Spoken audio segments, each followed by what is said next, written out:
Most people don't get stuck because they don't know. They get stuck because they're too certain that they already understand. The dangerous moment isn't when you lack information. It's when you stop questioning, stop analyzing, stop re-examining what you believe to be true. You call it a personal opinion, but Aristotle would call it something else, a conclusion that has never been tested by reason. The most dangerous mistake isn't loud, it isn't dramatic, it usually appears in a very familiar sentence, one that sounds confident but quietly closes every door to learning. This is obvious. And from that moment on, thinking stops moving. Aristotle believed that people don't become wise simply because they hold opinions. They become wise because they know how to examine those opinions through reasoning.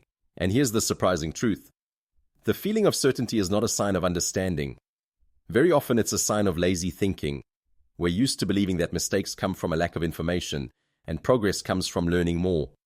But Aristotle pointed to a deeper layer. Understanding doesn't appear when you think more. It appears when you can clearly distinguish between two things, what you think and what you can prove. The moment those two get mixed, opinions begin to disguise themselves as facts, and certainty quietly replaces reason. Critical thinking for Aristotle wasn't about doubting everything. It was about refusing to accept any conclusion that hadn't passed through a serious process of reasoning. Not to oppose others, but to avoid betraying your own intelligence.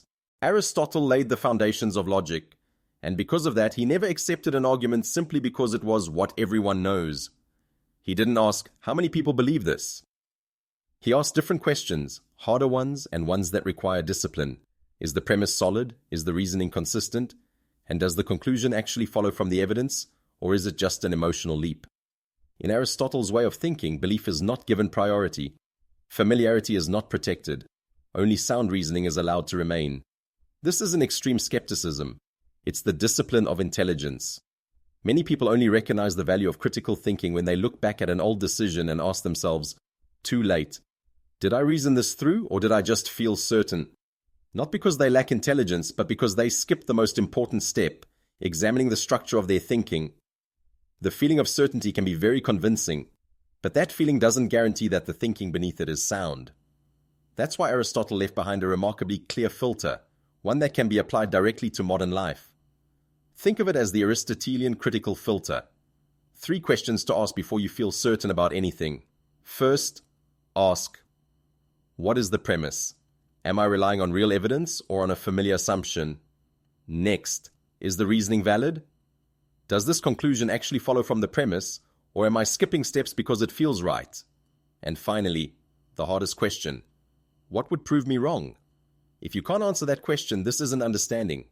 It's a belief that has never passed through reason, and the practice itself is simple, very Aristotelian.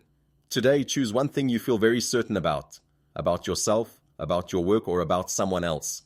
Then do just one thing. Write down the premise that makes you believe it. After that, write down one possibility that could cause that premise to collapse. You don't need to change your view. You don't need to argue with anyone. Just place the thought under the light of reason. That's where wisdom begins to replace certainty. According to Aristotle, wisdom doesn't live in winning an argument. It lives in the ability to think in an orderly way, a consistent way, and an honest way, especially with oneself. A strong thinker is not someone who defends an opinion at all costs. They are someone who knows clearly what they can prove, what they are only believing, and who isn't afraid to revise a conclusion when reason demands it.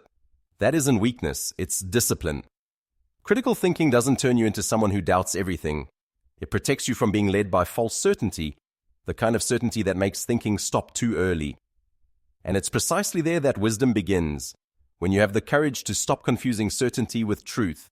In the next video, we'll explore a boundary that is thin, but profoundly important, the difference between reason and emotional rationalization, a confusion that can quietly shape the quality of your thinking for an entire lifetime.